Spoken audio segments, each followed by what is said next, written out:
ನಮಸ್ಕಾರ ಪ್ರಿಯ ವೀಕ್ಷಕರೇ, ಇವತ್ತಿನ ಸಂಚಿಕೆಯಲ್ಲಿ ವಶೀಕರಣ ತಂತ್ರವನ್ನು ಹೇಳುತ್ತೇನೆ.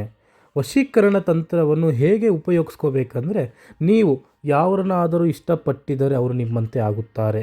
ಮತ್ತು ಸ್ತ್ರೀ ಪುರುಷ ವಶೀಕರಣ, ನಿಮ್ಮ ದಾಂಪತ್ಯ ಜೀವನದಲ್ಲಿ ಸಮಸ್ಯೆ, ಗಂಡ ಹೆಂಡತಿ ಕಲಹ, ಮನೆಯಲ್ಲಿ ಆರೋಗ್ಯ ಸಮಸ್ಯೆ ಮತ್ತು ನಿಮ್ಮ ಹಣಕಾಸಿನ ಸಮಸ್ಯೆ, ನೀವು ಕೊಟ್ಟಂಥ ಹಣ ನಿಮಗೆ ಮರಳಿ ಬರುತ್ತಿಲ್ಲವೇ, ಇನ್ನು ಈ ಥರ ನಿಮಗೆ ಹಲವಾರು ಪ್ರೀತಿಯಲ್ಲಿ ನಂಬಿ ಮೋಸ, ವಿದ್ಯಾಭ್ಯಾಸ ತೊಂದರೆ, ಇನ್ನು ಈ ಥರ ನಿಮಗೆ ಹಲವಾರು ಸಮಸ್ಯೆ ಕಂಡು ಬಂದಲ್ಲಿ ಈ ತಂತ್ರವನ್ನು ಮಾಡಿ ವೀಕ್ಷಕರೇ, ನಿಮಗೆ ಎಲ್ಲ ರೀತಿಯಿಂದನೂ ಪರಿಹಾರ ಅನ್ನೋದು ಬರುತ್ತೆ ವೀಕ್ಷಕರೇ.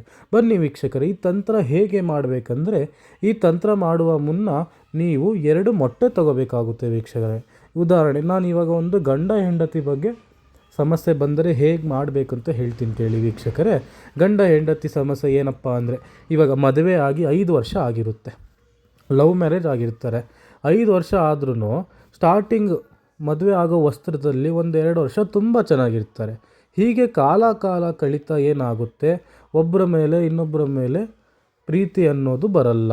ಬರೀ ಒಂದು 4 ಜನಕ್ಕಷ್ಟೇ ನೀವು ಗಂಡ ಹೆಂಡತಿ ಆಗಿರ್ತೀರ. ಆದರೆ ನೀವು 4 ಗೋಡೆ ಮಧ್ಯೆ ನಿಮ್ಮ ಮನಸ್ಸಿನ ಮಾತು ಹೇಳ್ಕೊಳ್ಳೋಕ್ಕೂ ನೀವು ನಾಚಿಕೆ ಪಡ್ತೀರಾ. ಅಂದರೆ ನಿಮ್ಮ ಮೇಲೆ ಪ್ರೀತಿ ಅನ್ನೋದು ಅಷ್ಟು ಕಮ್ಮಿ ಆಗಿರುತ್ತೆ. ಈ ಥರ ಎಲ್ಲ ಆದಾಗ ನೀವು ಏನು ಮಾಡಬೇಕಂದ್ರೆ, ನಿಮ್ಮ ಆಸೆ ಆಕಾಂಕ್ಷೆ ಅನ್ನೋದೆಲ್ಲ ಈಡೇರಬೇಕಂದ್ರೆ ನಾನು ಹೇಳೋ ಒಂದು ತಂತ್ರವನ್ನು ನೀವು ಮಾಡಿ. 2 ಮೊಟ್ಟೆ ತಗೊಂಡು ನಿಮ್ಮ ಹೆಸರು ಮತ್ತು ನಿಮ್ಮ ಯಜಮಾನನ ಹೆಸರು, ಇಲ್ಲ ನಿಮ್ಮ ಯಜಮಾನಿಯ ಹೆಸರು, ನಿಮ್ಮ ಇಬ್ಬರ ಹೆಸರು ಒಂದು ಮೊಟ್ಟೆ ಮೇಲೆ ಇನ್ನೊಂದು ಮೊಟ್ಟೆಯಲ್ಲಿ ನಿಮ್ಮ ಇಬ್ಬರ ಹೆಸರನ್ನು ಬರೆಯಿರಿ. ಇದೆರಡು ಆದ ನಂತರ 2 ಕೈಯಲ್ಲಿ ನೀವು ಮೊಟ್ಟೆಯನ್ನು ಹಿಡ್ಕೊಂಡು ನಾನು ಹೇಳೋ ಮಂತ್ರವನ್ನು ನೀವು 108 ಬಾರಿ ಜಪ ಮಾಡಬೇಕಾಗುತ್ತೆ.